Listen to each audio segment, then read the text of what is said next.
Ang programang ito ay hatid sa inyo ng Air 21.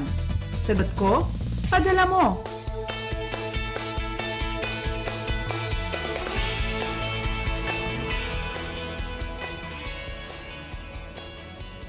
Good morning Pilipinas! Rise and shine! Unang araw ng bagong buwan. Ngayon po i-welcome na natin ang Agosto kaya dapat punong-puno ng sigla at siksik po sa positibong pag-iisip ang simulang ito. Kaya bango na at sabay-sabay nating ngitian ang first day of August. Live mula sa Pag-asa Weather and Fog Forecasting Center, ito ang Panahon TV na mula Lunes hanggang Linggo, unang maghahatid sa inyo ng pinakabagong ulat panahon. Kasama nyo ngayong Webes, August 1, 2013, ako ang inyong weather lover, Amor La Rosa. Mga kababayan, sa araw na ito po inaalala naman natin ang death anniversary ni President Cory Aquino noong August 1, 2009. Siya po ang kauna-unahang babaeng presidente ng Pilipinas at kinilala rin bilang ina ng demokrasya dahil po sa kanyang masidhing suporta at paninindigan para po sa demokrasya ng Pilipinas. Kaya naman po kasabay po ng pagsalubong natin sa araw na ito ng first day nga po ng Agosto, alalahanin po natin ang kanyang mga kabutihang nagawa para sa ating bayan. At ngayon naman po para po ihatid na po sa atin ang nilaalaman ng 5am weather forecast ng Pag-asa, makakasama po natin si Ms. Glyza Escolar na weather forecaster ng Pag-asa. Good morning, Ms. Escolar. Good morning sa iyo, Amor, at sa lahat ng nanonood ng Panahon TV. Ms. Escolar, kahapon po kasabay po ng huling araw ng Hulyo ay ang huling araw rin po ng pag-iral ng Bagyong Julina dito sa ating area of responsibility. At naging magandang balita naman po yan para sa ating lahat dahil wala na pong umiiral na bagyo dito sa ating par ngayon. Pero bilang patuloy po na pagbabantay sa lagay nito, nasaan na po ba ang lokasyon nitong si Bagyong Julina ngayon at saan na po ba yung direksyong tinutumbok nito ngayong mga oras na ito? Sa ngayon, Amor, ang bagyong si Julina ay huling namataan sa layong 520 km kanluran po ng Iba, Zambales. Ito ay kumikilos ng pahilagang kanluran towards the southern part of China. Po mga kabayan, ulitin lang natin, wala na po dito sa ating par itong si Bagyong Julina. So ano naman po ang inaasahan nating magiging lagay ng ating panahon ngayong araw na ito ng Huwebes dahil kagabi nga po ay naisama na po natin sa ating mga ulat panahon itong tungkol naman po sa sama ng panahon. So panibagong LPA na naman po ito. Ano po bang inaasahan natin sa ating weather ngayong araw na ito? So ngayong araw na po ito ay meron tayong dalawang dominant weather system. Una, yung low pressure area dito po sa 245 km silangan po ng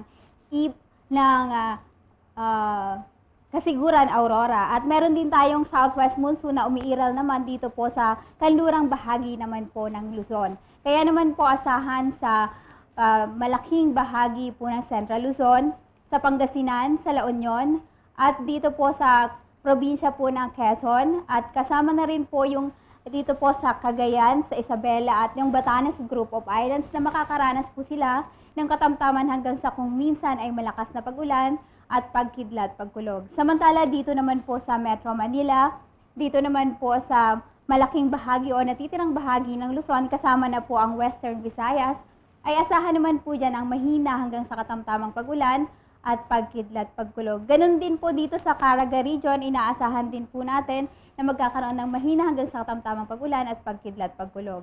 Ang nalalabing bahagi ng bansa ay asahang magiging maaliwalas naman ang panahon, maliban na lamang po dun sa mga localized thunderstorm, lalo na po sa dakong hapon o gabi. I'm sure marami po ang gustong malaman nito, no? Magiging bagyo po ba itong low pressure air na binabantayan natin ngayon? Ano po ba yung mga posibleng mga senaryo na pwede nating asahan dito sa LPA na ito? Sa ngayon, itong low pressure area sa silangan po ng Kasiguran, Aurora ay closely monitoring po tayo dahil sa tingin po natin ay tumataas yung porsyento na maging isang ganap itong bagyo dahil po nagiging define o nagkakaroon po ng defined na circulation po itong low pressure area. Ayan, patuloy po nating imomonitor ang magiging lagay po nitong low pressure air na ito. Kaya po mga kababayan, tutok lamang po dito sa aming programa. At ngayon alam na po natin kung saan saang mga lugar makakaranas sa mga pag-ulan o pagkidlat, pagkulog. Ngayon naman po, meron po ba tayong nakataas na gale warning? Kamusta po ba ang kondisyon ng ating mga karagatan ngayon?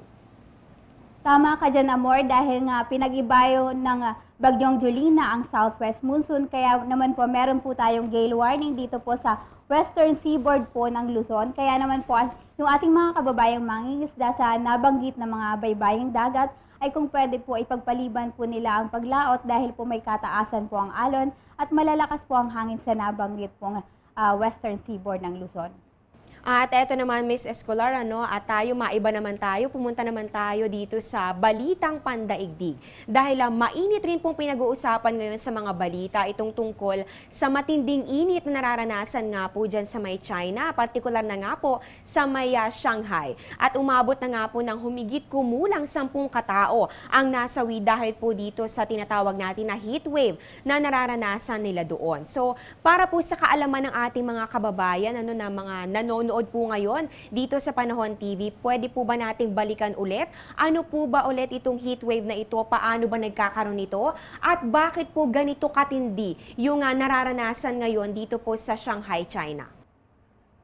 Ito pong heat wave, gaya po ng WMO standard, ibig sabihin po nag-deviate po sa normal na temperature during this month. Ibig sabihin po 5 degrees Celsius ang taas ng temperaturang nararanasan nila sa normal na dapat maranasan nila sa buwan na po ito. So, yung China, dahil sinasabi nga na nagkaroon sila ng heat wave, ay meron kasi dito sa area o yung North Pacific High nag-extend dito sa eastern part po ng China.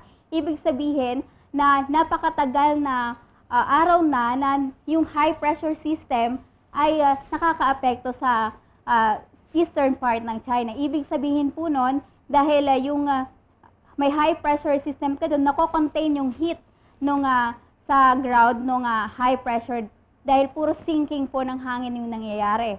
At walang convective activity, ibig sabihin, hindi rin sila nakakaranas ng mga pag-ulan doon.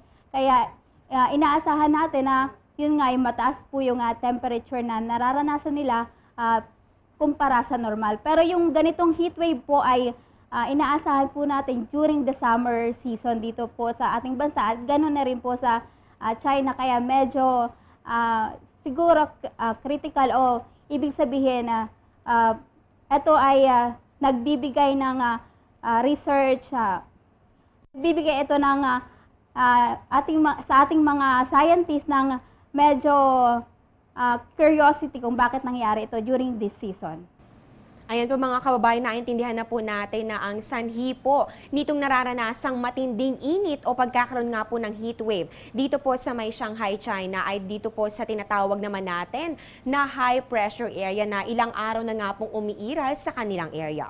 Ayan po, maraming salamat po Ms. Glyza Escolar sa inyo binahagi impormasyon tungkol sa lagay ng ating panahon. Maraming salamat din sa iyo, Amor, at sa ating mga kababayan, lalo na dito sa Metro Manila, ay panatilihing magdala po ng payong dahil po inaasahan pa rin natin yung mga pag-ulan sa iba't ibang panig po ng Metro Manila. Ayan nga po at natunghayan po natin si Ms. Glyza Escolar na weather forecaster ng Pag-asa. Ngayon dumako naman po tayo sa sunrise at sa sunset. Sisikat po ang araw mamayang 5:39 AM at lulubog naman po ito 6:25 PM. Para po sa ating moonrise, yan po ay mangyayari mamayang 12:53 AM at yan naman po moonset natin ay 1:53 PM at para po sa ating illumination, yan po ay 29%. At para po sa ating tidal predictions, ito po ay courtesy of NAMREA, yan po ay along Manila Bay. Ang high tide po natin ay 5:30 AM, yan po ay 1.05 meters. At ang low tide naman natin ay 3:08 PM, yan naman po ay 0.13 meters. Magbabalik po ang Panahon TV pagkatapos ng ilang mga paalala.